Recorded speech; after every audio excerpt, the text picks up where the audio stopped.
ଏଭଳି ଏକ ପୁଣ୍ୟ ମାଟି ଜପମାଟି ତପମାଟି ଯେଉଁଠି ଗୋଟିଏ ଦିନରେ 6ଟି ଋତୁ ଅନୁଭୂତ ହୁଏ। ସାରା ଦେଶର କୋଣ ଅନୁକୋଣରୁ ସାଧୁସନ୍ଥମାନେ ଆସିଛନ୍ତି। ଯେଉଁଠି ମହେନ୍ଦ୍ରଗିରିର ମାହେନ୍ଦ୍ର ମେଳା ଉତ୍ସବ ଅନୁଷ୍ଠିତ ହେଉଛି 9 ଦିନ ବ୍ୟାପୀ।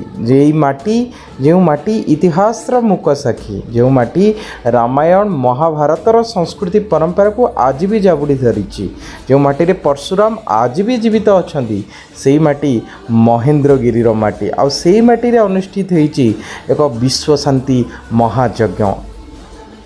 ଲୋକ ଜନଶ୍ରୁତି ଅଛି ଯେ ଏଇଠୁ କୁଆଡ଼େ କଳ୍କି ଭଗବାନଙ୍କର ଆବିର୍ଭାବ ହେବ।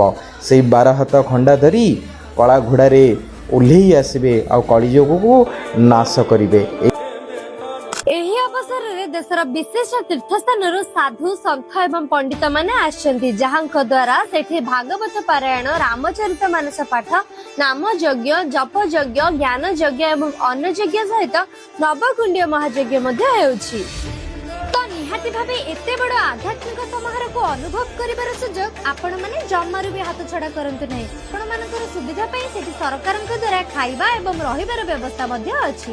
ଆମେମାନେ ଅଛୁ ସେଇ ମହେନ୍ଦ୍ରଗିରି ଆଉ ସେଠି ଚାଲିଛି ମହେନ୍ଦ୍ର ମେଳା। ତ ଆଜି ମୋ ସହିତ ଆମେ ସମସ୍ତେ ମିଶିକି କହିବା ୱେଲକମ୍ ଟୁ ମହେନ୍ଦ୍ର ମେଳା।